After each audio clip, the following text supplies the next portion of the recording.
And the European Union has said that China's one-year suspension of its rare earth export restrictions will also apply to the bloc, not just the United States.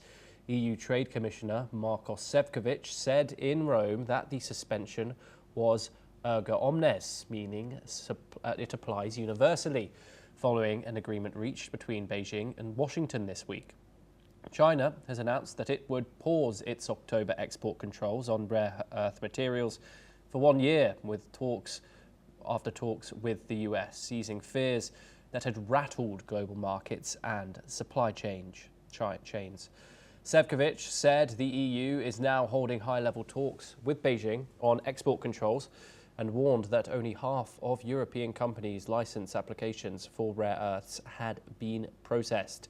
He also proposed joint EU purchases and storage of critical raw materials to reduce dependence on external suppliers, suggesting Italy could host a storage site.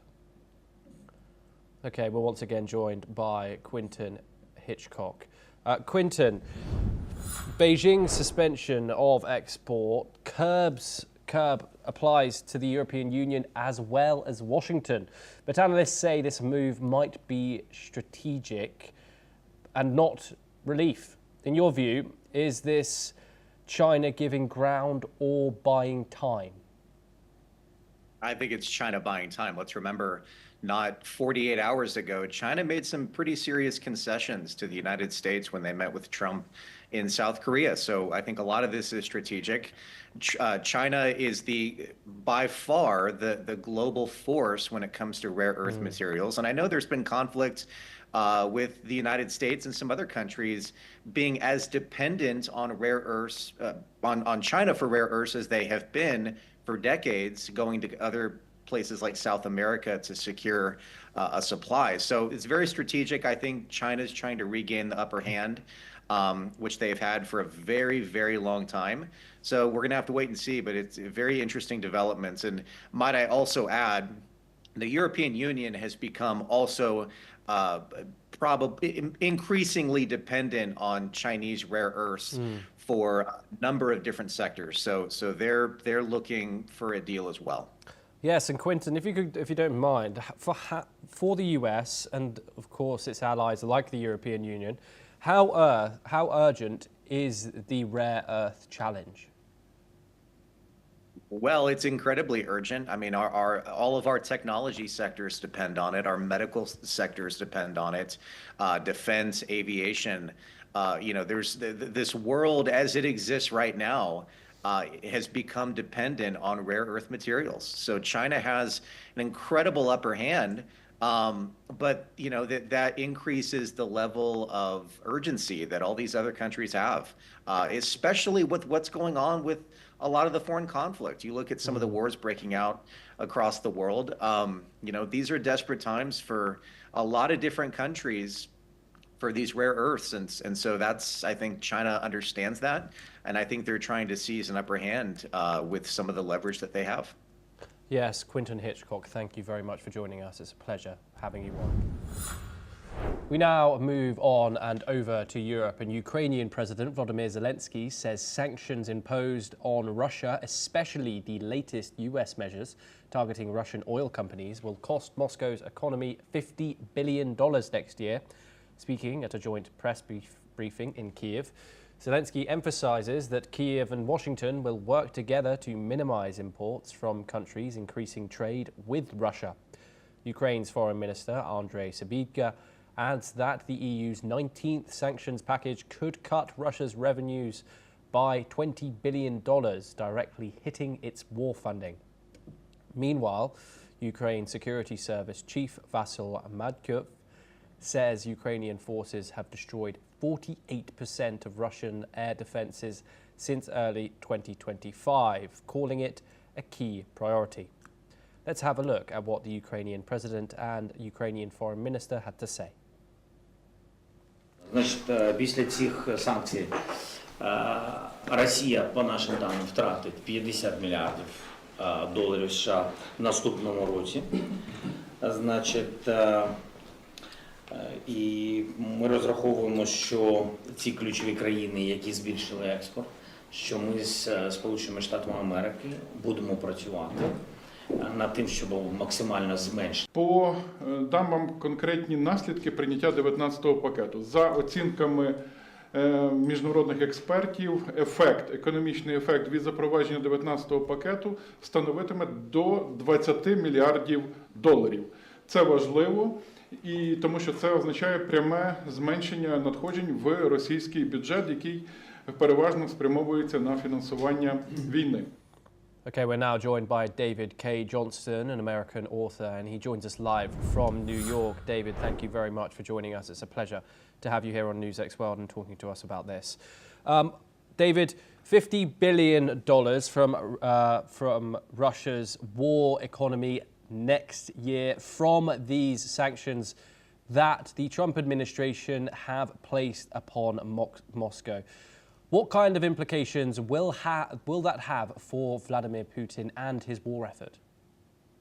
Well, first of all, let's remember that truth is always the first casualty in a war, and $50 billion is what the Ukrainians are saying. We should take the size of that number with some grain of salt. But Russia's economy clearly is in very deep trouble.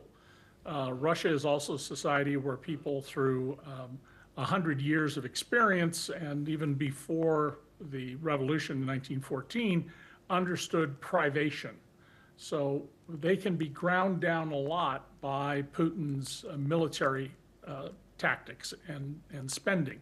But clearly this will put a lot of pressure on Russia to come up with the revenue it needs to continue pursuing this war and to try and replace the aircraft. And there is wide agreement among those who've looked at this that about half the Russian military aircraft fleet has been destroyed, including their very expensive AWACS-type surveillance planes.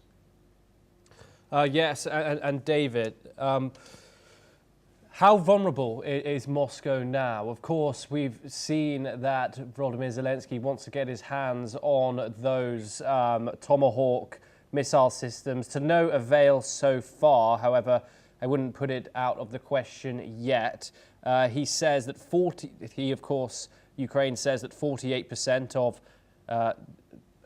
the Russian air defenses have been destroyed since 2025. But then again, Russia have once again denied a ceasefire. Your thoughts on how vulnerable is Russia now, if at all? Well, Tom, this has been a war of attrition in which Ukraine, over the long haul, you would expect would lose. Putin has put himself into a box with his people, even though he's effectively a dictator. If he were to walk away, back off, do anything other than continue to pursue the war, it would no doubt cause him problems, especially with the people at the top around him. And all dictators, of course, need to have a large retinue of people in many areas who are either afraid or supportive of an administration. So Putin's finding a way for Putin to be able to not continue pursuing his effort of total takeover of Ukraine is just about the most difficult question in geopolitics in the world. I don't see any way Putin can back off. We are beginning to see news reports from both inside Russia and out that there is some rumblings of disenchantment and unhappiness among the leadership core in Moscow, but nothing that I think threatens Putin at this point. Yes, indeed. And of course, that meeting today between Donald Trump and Vladimir Putin has officially been cancelled by the White House. There was much hope by particularly the Russians that they were going to meet in Budapest, with Russian spokespersons saying that it had not been cancelled, it had merely been postponed. However, the White House said today, no, it's completely off. What does that say about where Donald Trump stands right now when it comes to these negotiations, and how diplomacy here, does it still exist? Is it going to move forward? Well, now is, of course, the operative word, because Donald turns around on a dime and changes completely.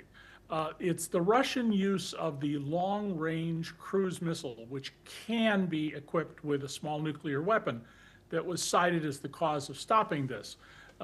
Russia, under a treaty, is not supposed to use cruise missiles that can go more than about 300 kilometers, but they've used several dozen that are able to go apparently more than 1,000 kilometers. That's what's prompting Zelensky to seek Tomahawk missiles, which I'll be surprised if Trump provides them. He might, because they have a longer range than the missiles and the drones that the Ukrainians are now using. So whether there's a talk or not between Putin and Trump, the war is going to continue. And let's remember, Donald was crowing just recently that, you know, he resolved this. It was all going to come to an end. And as we can see, that's not the case at all.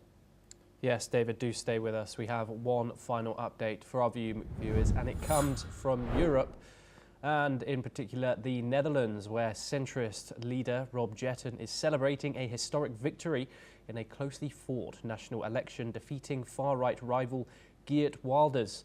Jetten said he was incredibly happy that his D66 party had become the country's largest, but also emphasised that the great responsibility that comes with the win. Earlier, Jetten mentioned the result sends a strong message to the rest of Europe that populist movements can be beaten through a positive and hopeful campaign. Let's take a listen in. I think we've now shown to also the rest of Europe and the world that it is possible to beat the populist movements if you campaign with a positive message for your country, and I'm very proud with this historic result for D66. And we're once again joined by David K. Johnson to discuss this. David, of course, there was talks of populism once again winning another government in Europe. What more can you tell us about this election, how it has gone, and the new leader of the Netherlands? Well, the last 2 years, the Netherlands has had a far-right government that is, at the top, deeply Islamophobic, very deeply Islamophobic at the top. The voters have clearly spoken, as the leader of the right-wing party said, and rejecting what's been going on for the last 2 years. Now, in D66, the sort of centrist, somewhat liberal Democratic Party, you have a group that is trying to practically thread a needle. They want to, on the one hand, not appear to be or act in a way that's Islamophobic. On the other hand, they also are probably not going to encourage more Muslim migration into the Netherlands.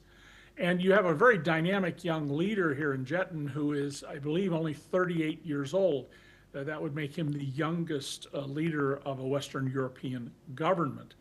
But this is a good sign that we are not necessarily going to descend into bigotry and hatred, particularly against Muslims in Western Europe. We're going to see something more moderate and dealing with things like limiting immigration. Yeah, and David, of course, there was real speculation that the far right were going to win this one once again. Why have we seen that trend rise all over Europe? And of course, there has been further talks of other European countries falling to their far right parties, which have really been gaining traction as well.